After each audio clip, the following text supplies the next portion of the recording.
দ্রব্যমূল্যের চাপে রয়েছে। দ্রব্যমূল্যের যে ঊর্ধ্বগতি, অনেক দাম, চালের অনেক দাম। আগে যে চাল 10 টাকা 20 টাকা ছিল, গত 15 বছর এই ফেসিবাদী সরকার, খুনি হাসিনা সরকার সেই চাল 50-60 টাকায় দাম উঠিয়েছে। উঠিয়েছে না ভাই? বিএনপির আমলে যখন আপনারা দেখেছেন না 2004 সালে 5 সালে যখন বিএনপি ক্ষমতায় ছিল, এই চাল সর্বোচ্চ 20 টাকা ছিল, 18 টাকা 20 টাকা ছিল। এই 15 বছরে হাসিনা কি করেছে, এই দাম বাড়াতে বাড়াতে 60 টাকা 70 টাকা 80 টাকা পর্যন্ত দিয়ে গেছে। আপনারা 200-300 টাকায় খেয়েছেন না? কি করেছে, এই টাকা আপনাদের কাছ থেকে নিয়ে এই টাকা বিদেশে পাচার করেছে। সে সম্পদের মালিক হয়েছে, তার মন্ত্রী এমপিরা সম্পদের মালিক হয়েছে। এইভাবে 15টা বছর জুলুম অত্যাচার, মানুষকে নিপীড়ন নিষ্পেষণ করেছে সবাই। কেউ মামলা খেয়ে বাড়ি ছাড়া থেকেছে, কেউ জেলখানায় থেকেছে, কেউ গুলিবিদ্ধ হয়ে মারা গেছে। এই আপনাদের এই এলাকার একটা সন্তান শাওন গুলিবিদ্ধ হয়ে মারা গেছে, গেছে না?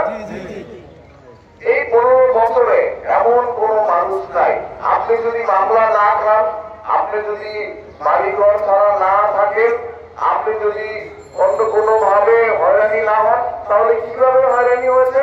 এই যে আপনার ভাগ্য নিয়ে তারা চিনিমিনি করেছে। আপনাকে ভোট দিতে দেয় নাই, আপনাকে ভোট দিতে দেয় নাই। 15 বছর কোন ভোট দিতে দেন নাই, ভয়ে ভয়ে ছিলেন। তাদের যে গুন্ডা পান্ডাদের যে দৌরত্ব ছিল, এক এক জায়গায় এক একজন রাজা মহারাজা হয়ে গিয়েছিল। যা ইচ্ছা তা করেছে, মানুষকে দমন করেছে, পীড়ন করেছে। মানুষ একটা বুক নিয়ে চলতে পারে নাই। এখন চলতে পারছেন না? এখন শান্তিতে আছেন না? স্বাধীনভাবে আছেন, শান্তিতে আছেন। এটাই তো চান নাকি? এটাই চান নাকি আবার আগের মতো কেউ এসে আপনাদের উপরে শাসনের বদলে শোষণ শুরু করবে? এরকম চান? এইরকম এমপি চান? এইরকম চেয়ারম্যান চান? এইরকম মেম্বার চান? আমরাও চাই না। আমাদের নেতা তারেক রহমান ভালো লাগবে, যাকে তাদের সেবক মনে করবে, যাকে তাদের পছন্দ, তাকে জনগণ ভোট দিবে। সেই ব্যবস্থা বাংলাদেশে প্রতিষ্ঠিত করতে হবে। এটা কার নির্দেশ? এটা তারেক রহমানের নির্দেশ। আমরা তারেক রহমানের নির্দেশে গত 15 বছর আপনাদের হয়ে, আপনাদের ভোটের অধিকার আদায়ের জন্য আমরা রাজপথে সংগ্রাম করেছি, জীবন দিয়েছি, জেল খেটেছি, বাড়িঘর ছাড়া থেকেছি। আমাদের ব্যবসা বাণিজ্য, চাকরি বাকরি সব তারা দখল করে তারা একটা বাংলাদেশকে একটা শোষণের রাজত্ব কায়েম করেছে। ঠিক ঠিক। এখন এটার পরিত্রাণ আমরা চাই। আমরা কিভাবে চাই?